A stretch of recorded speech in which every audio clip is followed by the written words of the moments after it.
समझौता। रात के घुप अंधेरे में पूरा जंगल सन्नाटे की चादर ओढ़े था और उसी गहरे घने पेड़ों के जंगल में सन्नाटे के बीच बॉबी लगातार फावड़े से खुदाई कर रहा था। कुछ देर के लिए रुकता और घबराई नजरों से पास रखे खून से लथपथ शरीर को देखता और फिर से खुदाई में लग जाता। उसके चेहरे से डर और घबराहट साफ साफ झलक रही थी। गड्ढा पूरा खोद बॉबी ने जैसे ही शरीर को हाथ लगाया वो एकाएक छटपटाने लगा। बॉबी डरकर झटके से पीछे गिरा। वो अब भी जिंदा था। दरअसल मिडिल क्लास लड़का बॉबी शहर में बड़े सपने लेकर आया था, लेकिन शहर की चकाचौंध ने उसे ऐसा लपेटा कि वो खुद ही नहीं जान पाया कि कब वो इतना अय्याश बन गया। जब अय्याशी के लिए पैसे कम पड़ने लगे तो उसने अपराध की दुनिया में कदम रख दिया। अपने सपनों से भटककर अब उसका उठना बैठना क्रिमिनल्स के साथ होने लगा। शुरुआत में उसका हाथ सिर्फ छोटे मोटे अपराधों में होता, लेकिन जैसे जैसे पैसों की भूख बढ़ती गई बॉबी चोरी से उठकर किडनैपिंग और फिरौती करने लगा। लेकिन उसने कभी किसी की हत्या नहीं की। लेकिन एक दिन जब उसे एक 5 स्टार होटल मालिक गौतम को किडनैप करने का काम मिला तो उसकी ये कसम भी टूट गई। उसने होटल मालिक गौतम को किडनैप कर लिया, लेकिन उसी वक्त हुई हाथापाई में गलती से गोली चल गई और होटल मालिक गश खाकर गिर पड़ा। वो छटपटाने लगा। बॉबी घबरा गया और वहां से भागने लगा। तभी गौतम ने उसे पैर से पकड़ लिया। मुझे हॉस्पिटल ले चलो। तुम्हें जो चाहिए मैं दूंगा। मेरी जान बचा लो। वो अपनी जान की भीख मांगने लगा। बॉबी उसे बचाना चाहता था, लेकिन ये बात भी अच्छे से जानता था कि अगर होटल मालिक जिंदा बचा तो उसकी खैर नहीं। बॉबी की सांसें फूलने लगी। उसने जल्दबाजी में होटल मालिक के शरीर को एक सफेद कपड़े से लपेट गाड़ी में रख दिया और जंगल में दफन करने के विचार से पहुंचा। रात के लगभग 2:30 बज रहे थे। पसीने से तरबतर बॉबी पूरा गड्ढा खोद चुका था और चारों तरफ पसरे सन्नाटे में अचानक से कभी कभी छटपटाता। शरीर किसी की भी जान हलक तक लाने के लिए काफी था। उसमें अब भी जान बाकी थी। बॉबी का मन बार बार कह रहा था कि अब भी उसकी जान बच सकती है, लेकिन दूसरी तरफ खुद को बचाने की चाह और इसी द्वंद के बीच उसने आंखें बंद कर शरीर को गड्ढे में धकेल दिया और मिट्टी डालकर चीख चीख कर रोने लगा कि तभी उसे दूर से किसी के आने का अंदेशा हुआ। लेकिन रात के घने अंधेरे में साफ साफ देख पाना संभव नहीं था।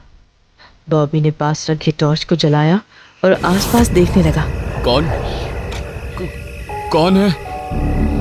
लेकिन कोई नहीं दिखा कि तभी अचानक उसके सामने किसी अघोरी सा दिखने वाला व्यक्ति सामने आ गया। उसके पूरे शरीर पर सफेद भस्म थी और उसके सिर पर ठीक चोटी वाली जगह पर एक बड़ी कील गड़ी हुई थी जिससे लगातार खून बह रहा था। उसका ऐसा भयावह रूप देखकर बॉबी चीख पड़ा कि तभी अघोरी गौतम की दफनाई लाश की तरफ देखकर बोला, डरो मत, मेरा स्वार्थ मुर्दों से है, जिंदा इंसान से नहीं।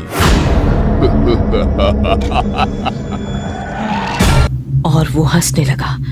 उसकी शैतानी मुस्कुराहट से बॉबी सहम गया और भागने लगा। बॉबी अंधाधुंध भाग रहा था, लेकिन अघोरी की शैतानी हंसी उसका पीछा नहीं छोड़ रही थी।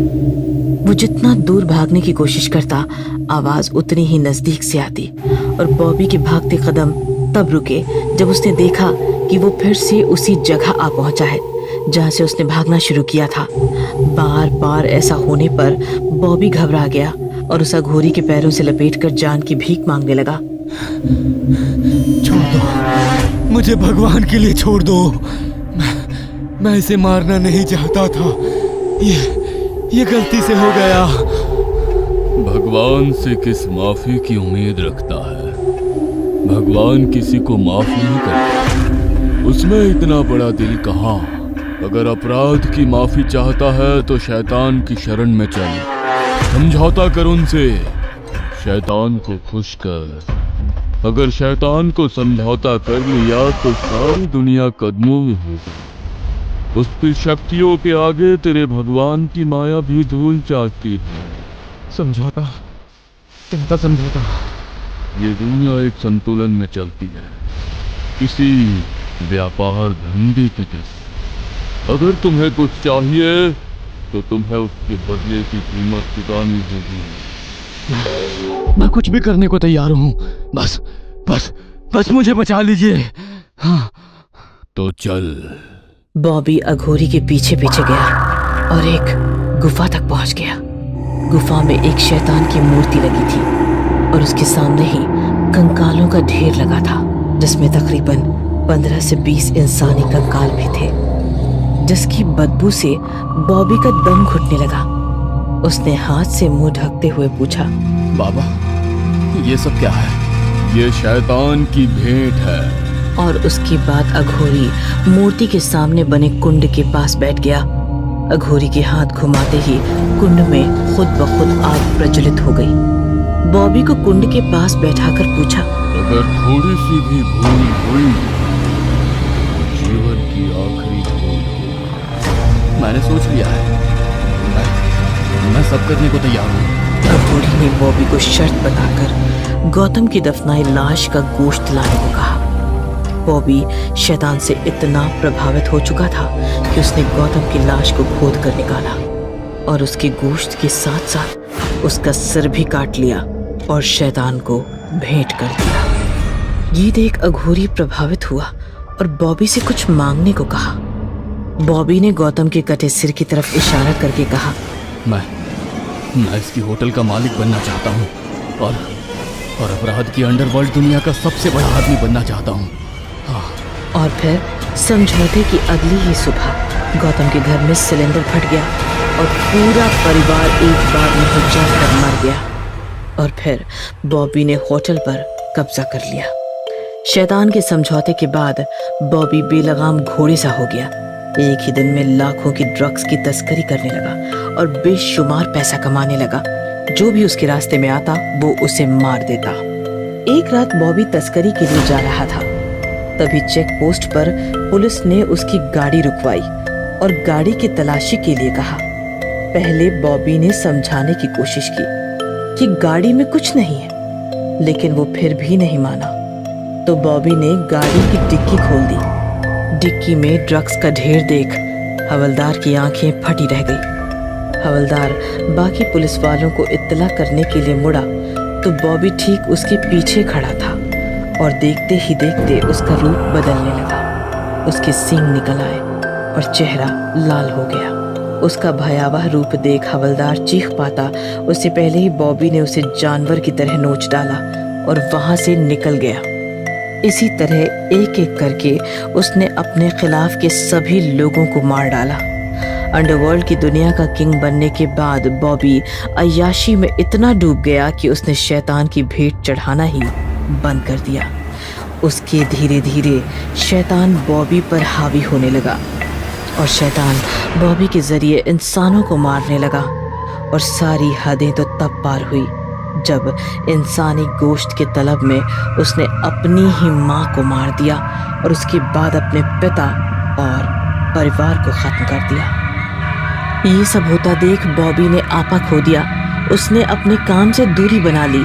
सारा दिन खुद को कमरे में कैद करके रखता, लेकिन फिर भी शैतान ने उसको नहीं बख्शा। वो घबरा गया और उसी अघोरी के पास गया। जाते ही बॉबी उसके पैरों में पड़ गया। बाबा, मुझे इस शैतान से मुक्ति चाहिए। मुझे आजादी चाहिए। इसके लिए मैंने तुम्हें पहले ही आगाह किया था कि तुम्हें सारी शर्तें माननी होगी।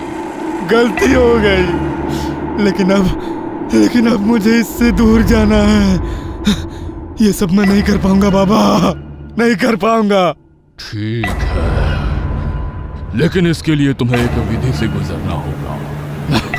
मैं तैयार हूँ, मैं सब करने को तैयार हूँ बाबा। हाँ। और फिर अघोरी ने कुंड में आग लगाकर विधि करना शुरू किया। विधि करते करते अघोरी ने बॉबी के सिर को काले कपड़े से ढक दिया और कहा, अपनी आंखें बंद रखना, जब तक मैं नहीं कहता आंखें नहीं खोलना, वरना विधि भंग हो जाएगी। फिर अघोरी बॉबी के चारों तरफ घूमने लगा और उसके पीछे जाकर ठीक चोटी वाली जगह पर एक बड़ी कील गाड़ दी। ये देख बॉबी जोर से चीखा। ये क्या किया तुमने मेरे साथ? आजादी, आजादी दी है तुमने मुझे। अब मेरी जगह तुम यहाँ कैद रहोगे। अब ये जंगल ही तेरा घर है।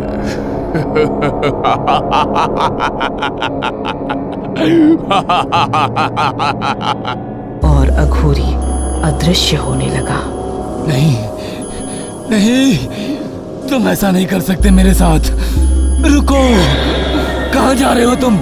रुको, रुको। अब इंतजार कर, तेरे जैसे ही किसी अगले मुसाफिर का।